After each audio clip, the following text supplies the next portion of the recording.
Welcome to the second session of the JavaScript lessons. Okay, so like I said in the previous video, we will continue with comparison operators, then we'll look at logical operators, and then we'll look at control structures in JavaScript. That's we'll look at if statements, we'll look at loops we have in JavaScript. All right, so to get started, I'll just be working with the same folder, okay, but just I'll create a different file. So let me call this controls.js. okay, so you can just create a different JavaScript file, okay, or you can work from the same file, wouldn't cause any problem. So the only thing I'll do here is to just update this to that new file, or better still, you can just comment this for reference sake. Then you can link the other file, controls.js. okay, so you can have it this way. Now let me close off these tabs.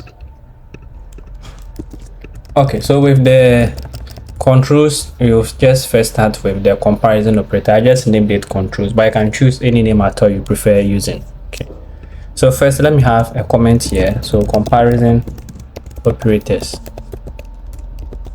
Okay, so with the comparison operators, let me use multi-line commenting. Okay, so we have 2 equal to for comparing, we have 3 equal to also for comparing, we have not equal to, and then we have strictly not equal to. Okay, so we have equal to, strictly equal to, so we explain all of this, you don't need to worry. Then we have less than, and then we have greater than. So these are the comparison operators we have in JavaScript.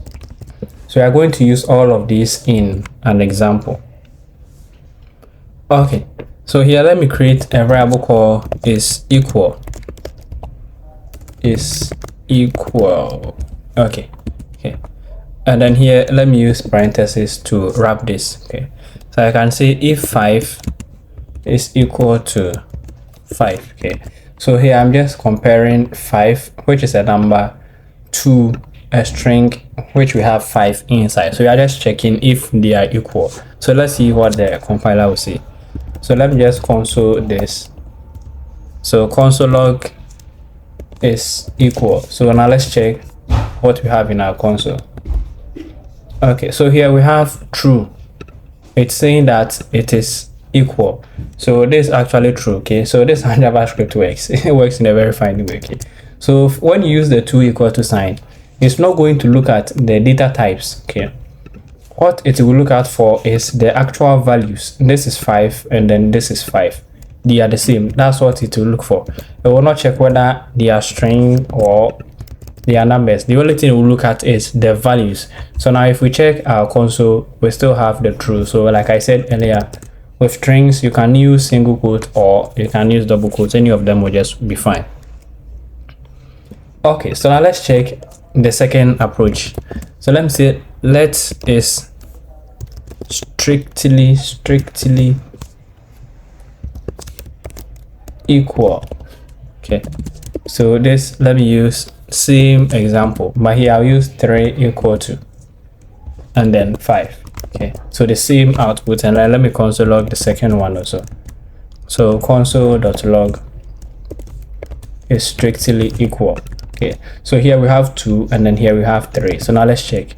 So here the second one we got false. Okay, why is that? So that's because when you are using the 3 equal to, it means that it is checking the value at the same time checking the data types.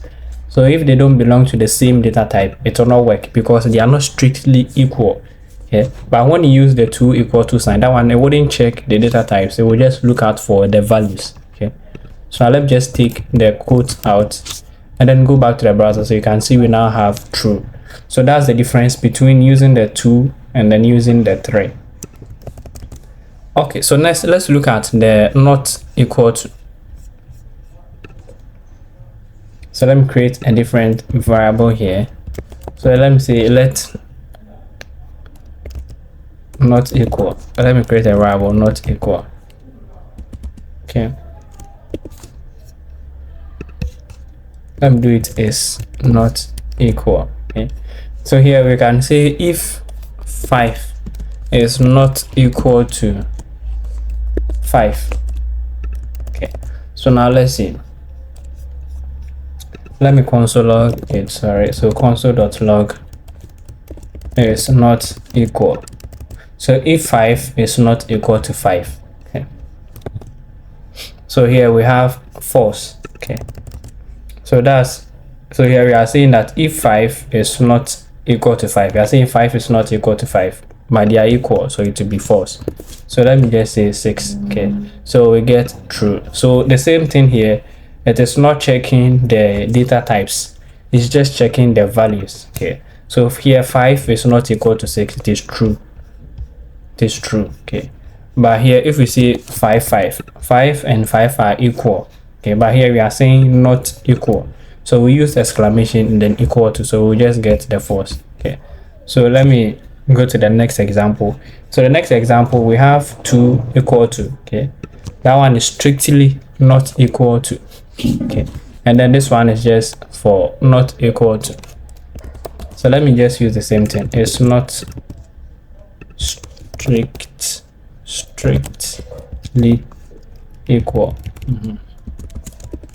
So let me use the same thing. 5 not, let me use 2, and then let's say 5. Okay, so here let me console log the second one also. So here we get true. Okay, so here it is true that they are not equal because of the data types, even though it is 5 5. Okay, so for the first one we got false. This one was supposed to have given us false. Okay, but because the data types are not the same, that's why we got the response here true. Okay, so here let me just take the quote out and see what we get. So now we are getting the same thing, false. So with the second one, it will check if the values and the data types are the same, just like we have for this and then this. Okay, so even if you put 6 here, okay, so normally it's supposed to give us true because 5 is not equal to 6, but because of the 2 equal to sign here, it will give us this one. Okay, they are not equal, so it's supposed to give us true. What am I even saying? 5 is not, yes, 5 is not equal to 6, that's true, but so it is giving us the true because it's checking the data types. But if I take this one out, okay, we still have the true here, and then that's correct. Okay, but if it is 5, we get the false. Okay, if it is a 5, we get the false because 5 is not equal to 5. Okay, but if I should bring the equal to here, it will not work. Okay, because they are not of the same data type, so it's not actually working because we have number and then we have string, and so it's going to give you a different response. But with this one, it will just check the value. So if I put 6 here, we will get true because 5 is not equal to it. Okay, 5 is not equal to 6, but here because of this, it will check the data types. Okay, so that's the same for the first ones we did here. And then we have greater than, oh, we have more, greater than or equal to, we have less than or equal to.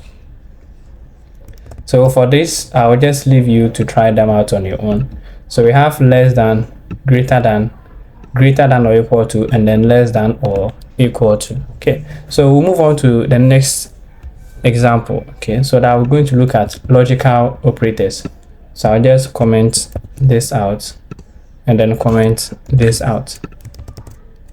Okay, so it's because I don't have the semicolons here.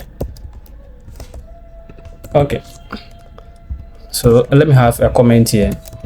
Logical operators. So for the logical operators, we have these. We have the end, which we use 2 ampersands for. We have the or, which we use 2 pipes for.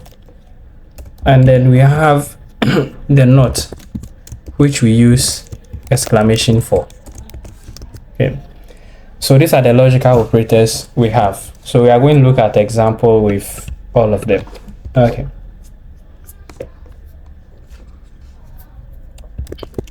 so let me create a variable called is adult. Okay, so here we are going to check if someone is an adult or not. So here let me just create, do we have Let me create a variable called age. Let me give age let's say 20. And then I want to add if the person is a member of a particular group. So let me say is member, and then let me assign it true. Okay, so this is just for the example. I'll do a different example for you to get a good understanding. So here, let me say if the age is greater than or equal to 18. Okay, that means you are an adult. So if your age is greater than or equal to 18, so now let me just console log there is adult here. So console log is adult. So here we get true. That's correct because the age is 20 and then it is greater than and then more than the 18.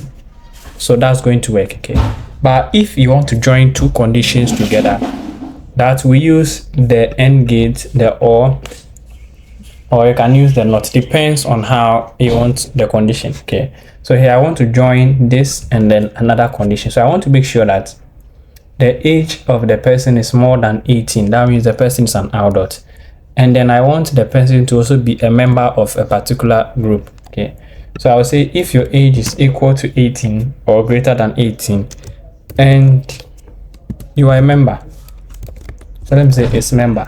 So the end here will return true if the condition on the left returns true and then the condition on the right also returns true.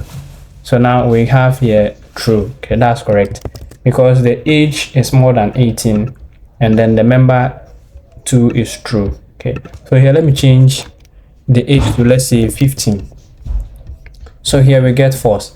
That's because your age is less than 18, so the condition here is false. So even if this one is true, it will not work.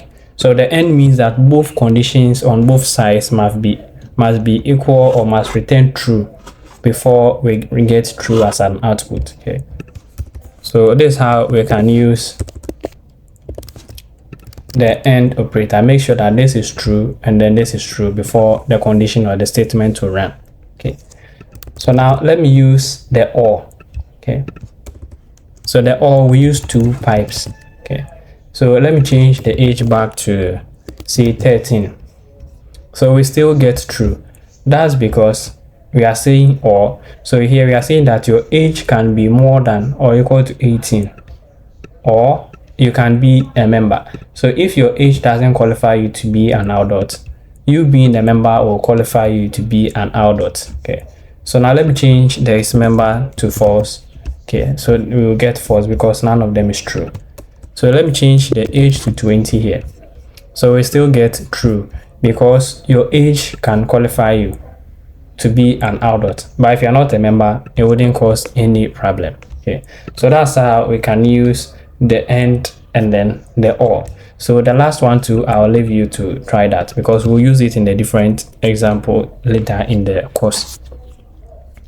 Okay, so this is just a quick overview of the comparison operators and then the logical operators. So in the next video, we're going to look at the control structures. Okay, so we are going to look at if, we are going to look at the switch, then we'll look at loops we have in JavaScript. See you in the next video. If you have any questions, you can leave that in the comment section below and then we are going to check that for you.